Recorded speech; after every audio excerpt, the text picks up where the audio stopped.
Hi, welcome back to Waxing On Wednesday, second day of Classic Rock Week. And today we're looking at an album that came out mid-70s, I think it was about 1974.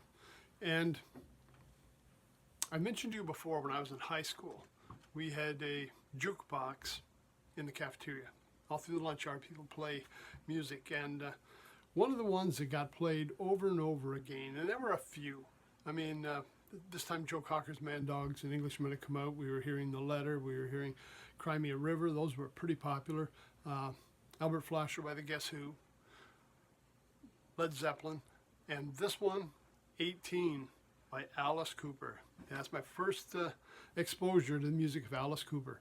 And since then, more came out. I mean, School's Out, this kind of thing. But 18 was the one that got played an awful lot at the cafeteria, and this is the first one I'd heard. Now, this was back, again, mid-70s. Didn't have a lot of money. Didn't go out and buy a lot of albums.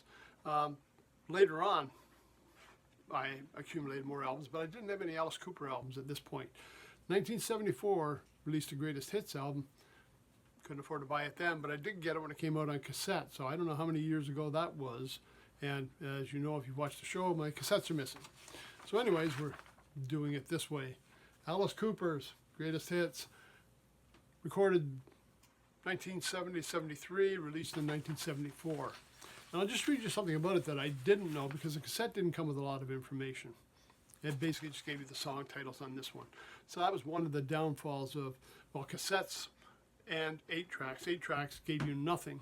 Cassettes, a lot of times they did give you a little bit more, but sometimes you just got the bare bones information as well. But this is something I didn't know, and it's kind of similar to what Lightfoot did. If you remember, we talked about Gordon Lightfoot quite a few months ago. He went back in for his Greatest Hits pack. He just re-recorded everything again because he wanted a fresh take on it. He didn't want to just recycle the old tracks he had. This one's not quite the same, but along the same lines. It said, this compilation song versions were remixed by Jack Richardson at the time, with the remix of I'm 18 being released as a single in the US. The reason behind remixing the songs was perhaps to boost its appeal as new versions, because no new tracks were available for inclusion by the group as they were on hiatus at the time. So they did a little remix to try and freshen them up. Now, give you an idea of the band at this time. Again, I didn't have a lot of idea about Alice Cooper because information wasn't available unless you had the albums, and again, didn't have those. The band we're hearing on this is Alice Cooper on vocals and harmonica, Glenn Buxton, lead guitar. We got Michael Bruce on rhythm guitar, keyboards, and backing vocals. Dennis Dunaway on bass and backing vocals, and Neil Smith playing drums. Now, the tunes, classics. A lot of great hits on this. I'd have to say later on in his career, I might not have known as many other than Welcome to My Nightmare, something like that. But these songs did get a lot of airplay back in the day. We've got 18, again, the one that I'm going to call it his breakout song.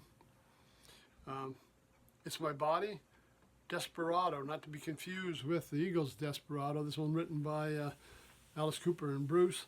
Under My Wheels, great tune. Be My Lover. School's Out, boy, what an anthem that was. I still see it being used for commercials on TV. You still hear everybody singing it every spring when school's wrapping up. That one just continued on forever. Hello, Hooray, another great tune. Elected. No More Mr. Nice Guy. Great one. That one from the album Billion Dollar Babies and the song Billion Dollar Babies. We've got Teenage Lament and Muscle of Love. Now, most of these songs, Alice Cooper's had a writing in. There's a few. We go back Under My Wheels. It was Bruce Dunaway and Bob Ezrin. Bruce wrote Be My Lover. Cooper shared writing credits on School's Out. Rolf Kemp for Hello Hooray.